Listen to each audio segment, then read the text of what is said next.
Le Sénégal est évidemment à la croisée des chemins, on a l'habitude de le dire. Il faut ici répéter. Il y a une pression populaire, certes, vivace, déterminée, ici au Sénégal et de la diaspora, du peuple sénégalais dans toutes ses composantes pour rejeter la troisième candidature de Macky Sall. Et Macky Sall a reculé. Mais aussi il a reculé, et il faut le dire, sous la pression des partenaires financiers et techniques du Sénégal. La France notamment, les États-Unis notamment, le système des Nations Unies notamment. Macky Sall a cru ces derniers mois pouvoir se réfugier en Russie, derrière Poutine, en passant par Marine Le Pen, par exemple.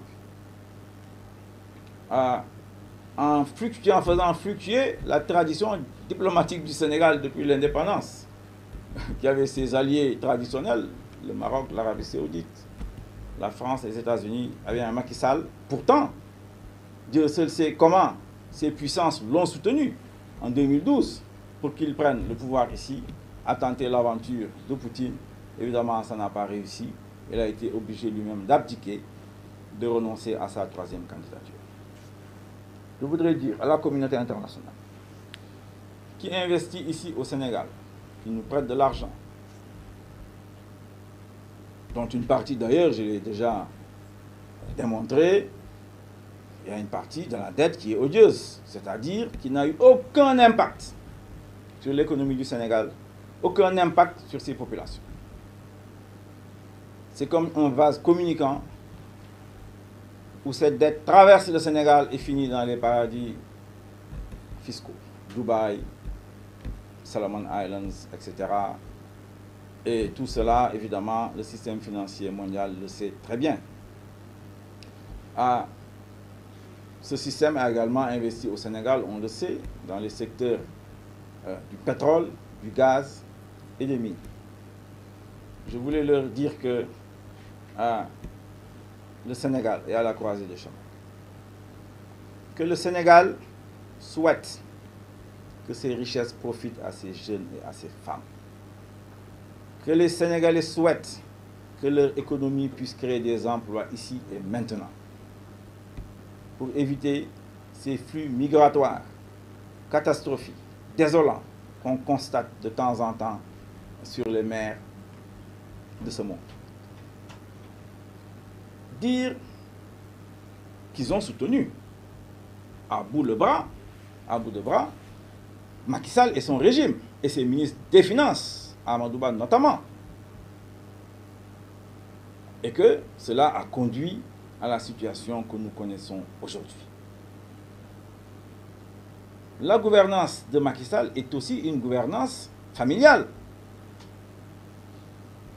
Il y a une forte présence de la famille dans les rouages de l'État, dans l'administration. Et tout cela, évidemment, complique la gouvernance. Il s'y ajoute un certain nombre de personnalités, Simon Bora, le Turc, Ron Yafet, qu'on a retrouvé dans une photo à côté de Mme Aïssata Sall Tall, très fière d'être la première femme ministre des Affaires étrangères du Sénégal. Elle va nous expliquer comment Ron Yafet peut se retrouver dans la délégation du Sénégal aux Nations Unies.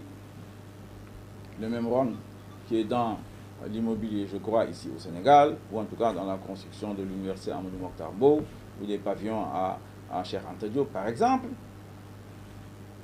Bon, tout cela, qu'est-ce qu'ils font ici au Sénégal, dans la galaxie du pouvoir? Mais il y a l'affaire Franck Timis, qu'on ne peut pas enterrer aussi facilement. Notre dossier en justice est toujours là. Les Américains enquêtent, on le sait. Et tout cela, vous le savez vous-même. Alors, le Sénégal, et tout cela, vous le savez vous-même. Alors, le Sénégal est à la croisée des chemins. Beaucoup d'arrestations. Beaucoup trop même. Le PASTEF est visé. Son leader Sonko est en soi-disant résidence surveillée ou séquestré dans des conditions radicalement illégales. Il a le droit de participer aux élections, à l'élection présidentielle. Évidemment, nous défendons ça. Mais aujourd'hui, je voudrais solennellement ici